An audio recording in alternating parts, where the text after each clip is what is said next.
Yo, what's up guys? Welcome to the video. I hope everybody's day is going great. Yesterday, the Overwatch League, it was amazing. I couldn't believe it got better than the day before. 3 matches in a row went all the way to the 5th map, back to back to back. Phenomenal performances from every single team that played yesterday. Huge round of applause for all of them, guys. Of course, we're going to cover all of those games from yesterday. And as well as that, we're going to be taking a look at the tracer stats and actually figuring out who the best tracer is in the league. Some of you might be surprised who's sitting at number 1 in all the statistics. Some of you might not be, but we're going to take a look at all that. And I know you guys have been wanting me to do these top 10 lists again, top 10 Overwatch League players, top 10 tanks, DPS, whatever. So if I get 5,000 likes on this video, I'm going to do them throughout the entire week. So drop a like, subscribe, and I'll do that. And first, we're going to be talking about TAIMOU. Yesterday on a stream, he said a few things. It was pretty depressing, not gonna lie. It did seem like maybe he wanted to join another team. It was really confusing. We're gonna take a look at those clips and I'll give my full opinion on that pretty much right now. So before I get into that, guys, be sure subscribe to my YouTube channel. I upload YouTube videos every single day about the Overwatch League. You'll never miss out on any of the action. As well as that, be sure to enter the giveaway down below, gleam.io. You can win an Overwatch League jersey. Just click that link. It's super easy to enter. And now let's go ahead and hop into it. So yesterday on TAIMOU's stream, he said a few things. And as I already mentioned, it was pretty sad. He did seem a bit depressed about a few things. And I also felt pretty bad for him watching the clip. So let's just go ahead and play them. And I don't think I can play with the team as it is right now. It's not even that I'm shit. It's just like the players, the team has changed so much. Like, I don't know if I'll ever be able to play with the team and actually perform. I don't think I can perform with Dallas Fuel.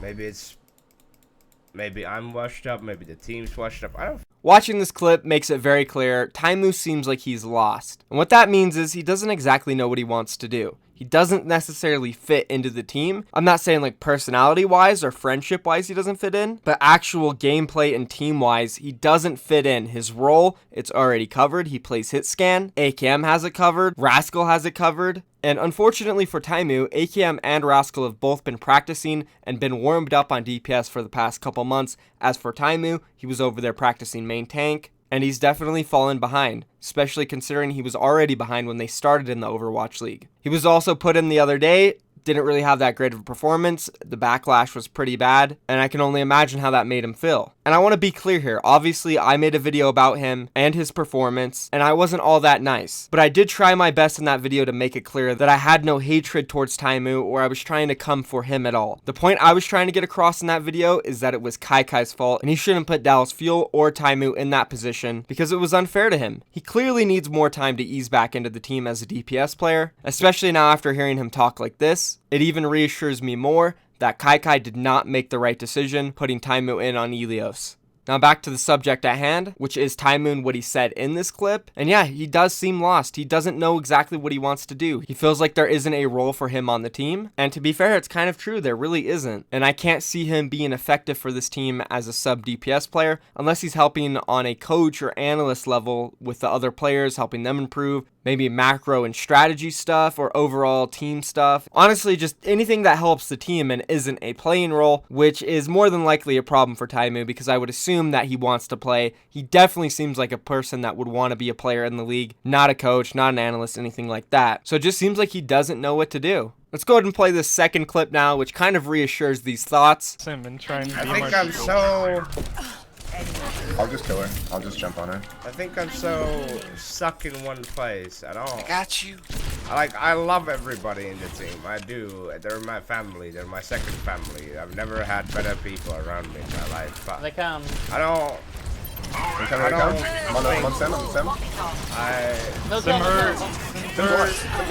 I'm not sure if I can continue to play with them because I can't perform. It's like, why am I in the team if I can't play?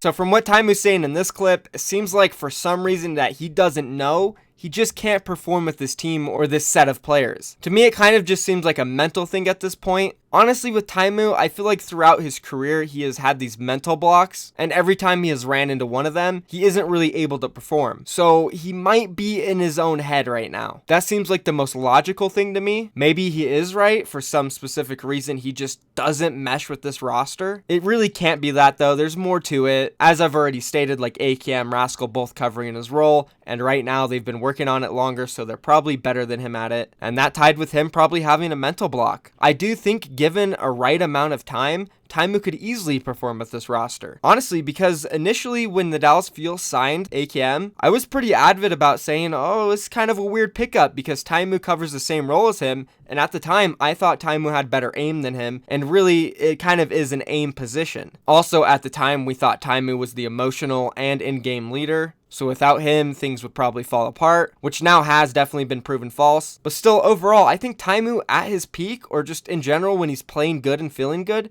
he's a great player. He's one of the few players in Overwatch history that you can make an absolutely insane montage out of all his sick clips he's gotten in huge tournaments. So I don't know exactly what he wants to do with his career, whether he wants to leave the Dallas Field, try to find another team, but it sort of does seem like that from what he said. It's like we just can't work together no matter what. I don't know if it's me, I don't know if it's the team, but we can't work out. It's like that one relationship that you're in with somebody and you want to be with them so bad, but you just know it's not going to work out, so you avoid it at all costs. Regardless though, I hope TAIMOU can figure everything out because he really does have a lot of raw talent and I would hate to see it wasted. And now let's go to move on to the games from yesterday. We're going to cover the London Spitfire and Philadelphia Fusion match first, and after that we're going to take a look at the Tracer stats and figure out who the #1 Tracer is in the league, mainly because this match does have a lot of context behind it for the subject. So let's go ahead and get into that match. London, London, London. Why have the tables turned on me? Really though, they got taken out by the Philadelphia Fusion twice in a row now. First loss in the regular season against them, and now they're sitting at 1-3. So it seems like a lot of problems are arising for the London Spitfire. Seems like there might be some coaching issues, as well as individual player performances, specifically Birdring.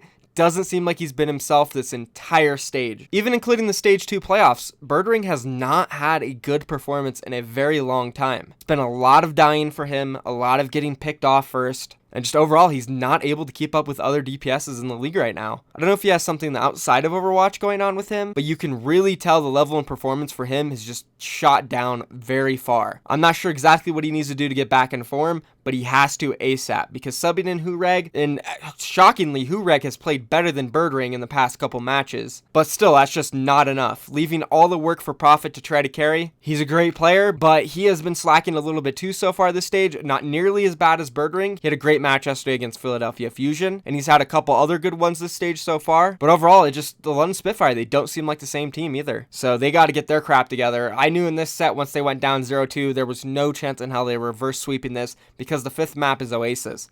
I don't know if the London Spitfire will ever win a 5th map. You want to know why they're never going to win Oasis?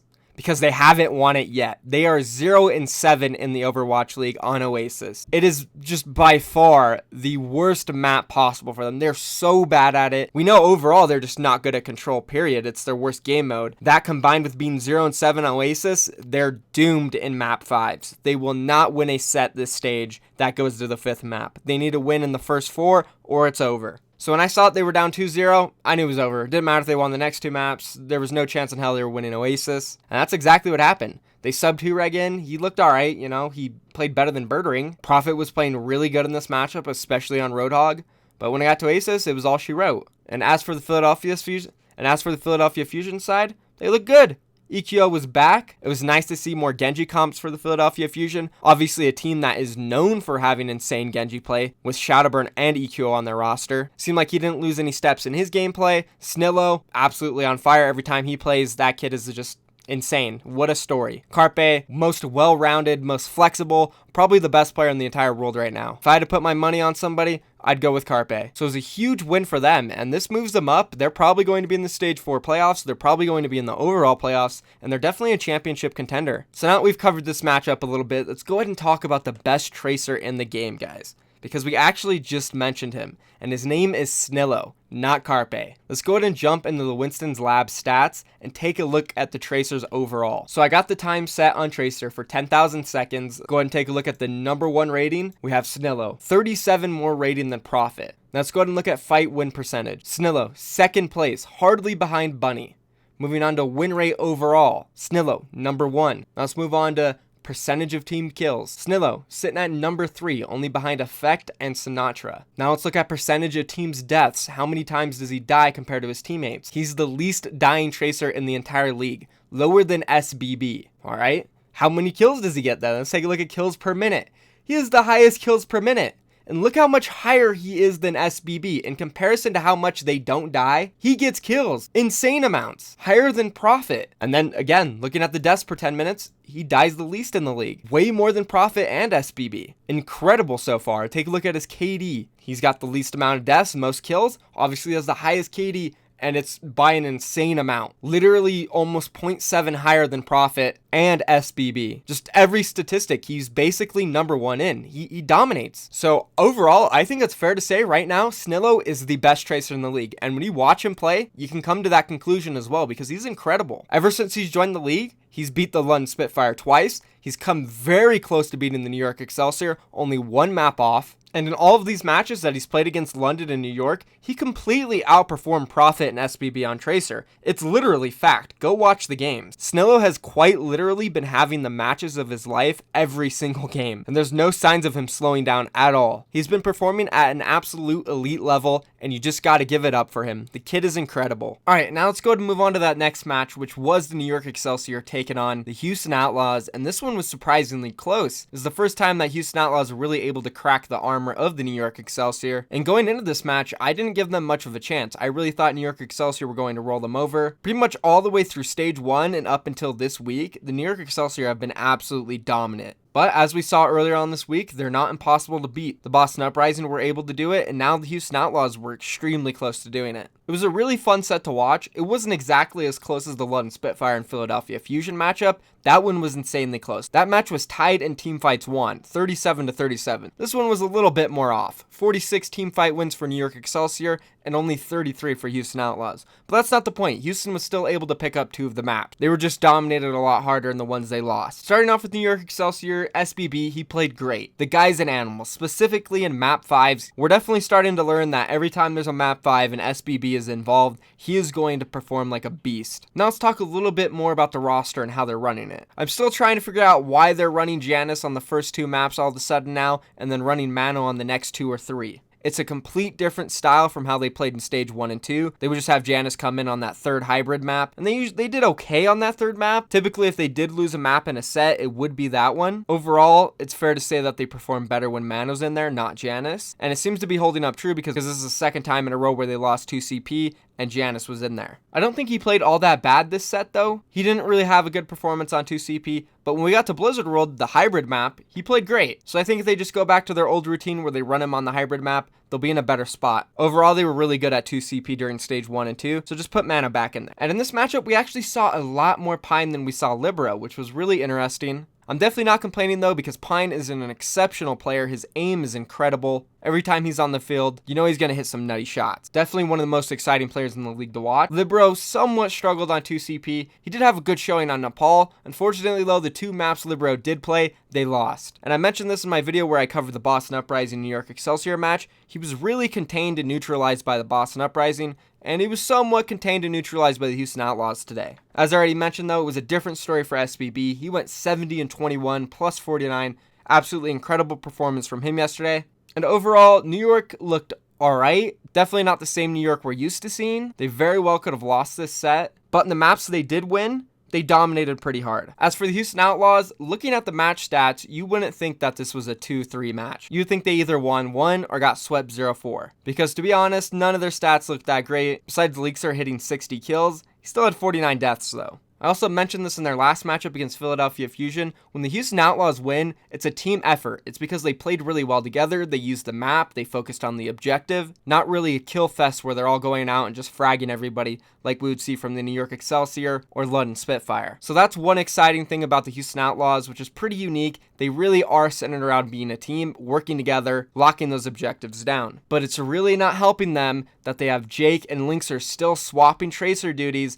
and neither of them look good at it yet. What team in the Overwatch League do you know that is swapping Tracer duties between their 2 starters? Like, let's check it out. Let's see. We got LA Valiant. They might, because they have Bunny and Soon now. I don't know if we've seen enough information from them yet, but from what we have seen, when Bunny's in there, he's usually strictly the one only playing Tracer. They're not swapping back and forth when they're both starting on the same day. They'll either take Bunny out and then put Soon on Tracer. It's not like they're taking Soon off Tracer, putting him on a hit scan, then putting Bunny back on hit scan and Soon on Tracer in the same game, which is what we do see from the Houston Outlaws. But for them to swap duties on Tracer, it's fine. It makes sense because both of them prior to this were heavy Tracer mains. Boston Uprising, they have 1 Tracer. New York Excelsior, 1 Tracer. LA Gladiators, mainly Asher. We have seen Surefour on it because Asher's in Korea, but that does not count. Philadelphia Fusion, mainly we've seen Snillo on it recently, and Carpe's been flexing. This is because EQO has been suspended. Now that EQO is back, we're probably going to see Carpe go back to it, but you'll never really see a game where Snillo and Carpe are both in there starting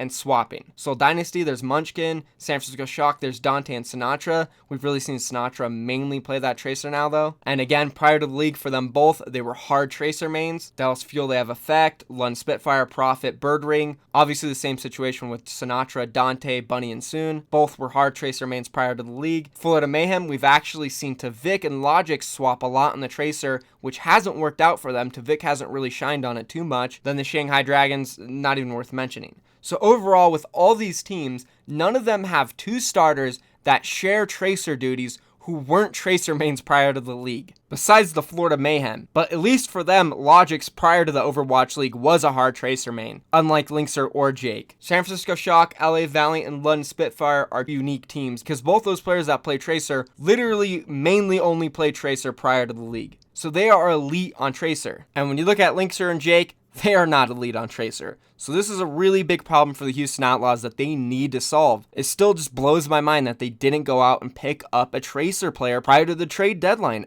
I'm flabbergasted because they obviously needed one. It's the main hole in their game. If they had a star Tracer player who go out and just kill people, they wouldn't have to rely on their hard teamwork. And then they can combine that with the killing threat and just win games. If they had a top tier Tracer, they would have beaten New York Excelsior yesterday. And who knows how many other matches they could have won if they had one. So overall, that's still my main issue with the Houston Outlaws. I do love how they have that family atmosphere about them. It's really great, but I just wish they'd get a Tracer. And that's basically it for this set. Let's go ahead and move on to the next one and the last one, which was the Boston Uprising taking on the Florida Mayhem. And as I mentioned, what an amazing day in the Overwatch League. Back to back to back Game 5s. Every team performed yesterday. It was amazing. Shockingly, though, for the Florida Mayhem, they were able to do this without Logix. Apparently, he's not feeling too well. He's kind of sad or depressed or something. Not too sure exactly what's going on with him, but he's not fit to play right now, which is unfortunate because he was doing amazing things for this team. But Saya player yesterday, he had a great performance. This was definitely the first set where we got to see him break out and play that Widowmaker and McCree at a super high level. And luckily for us, we didn't really see Tavik too much on the Tracer yesterday. It was strictly all projectile. He was on Genji, Pharah, and the Junkrat, which are the heroes in my opinion. If he is playing, he needs to be on those 3. Historically, that's what he's been good at. And in the Overwatch League, that's what he's proven to be good at. So when you play Tavik,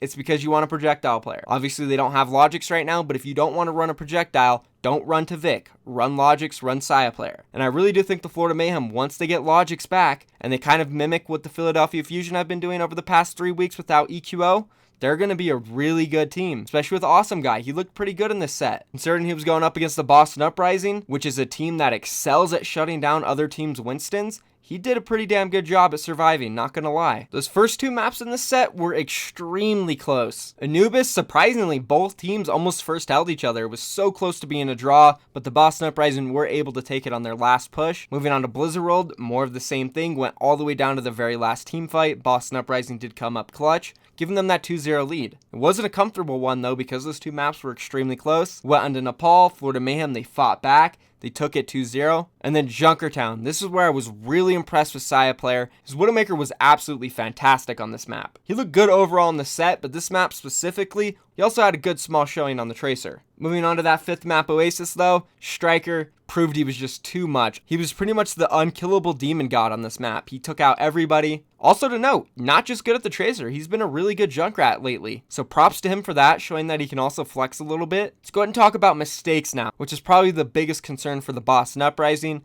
Overall, it wasn't that great of a performance for him today. He pretty much got manhandled by Saya player on the Widowmaker. His Genji, we didn't get to see too much. He flexed kind of a lot on like Soldier, Genji, Junkrat. Didn't really get to see too much. Wasn't too impressed. The only thing he showed that he was really good at yesterday was the Sombra. And then from his first match, it was the Genji. So I think if they could just stick him on Genji and Sombra, they might get a little bit better of a performance. Altogether, though, it wasn't too bad. It was another decent performance. I do think if they had Dreamcast win, this wouldn't have been a Game 5. They probably would have won 3-1 or 4-0. But hopefully they can keep easing him in and mistakes can continue to improve, because if he does, the Boston Uprising might be the best team in the league right now. But yeah, overall, it was a great set. It was fun to watch. An amazing day in the Overwatch League, guys. I couldn't believe it. And that's basically it for this video. Again, if you're new around here, do not forget to subscribe, enter the giveaway. And if we get this video to 5,000 likes, guys, I'll do the top 10 Overwatch League players tomorrow. And throughout the week, I'll continue to do top 10 rankings. So if you want to see those, like and subscribe. Also comment. And I'm out of here, guys. I'll see you tomorrow. Peace.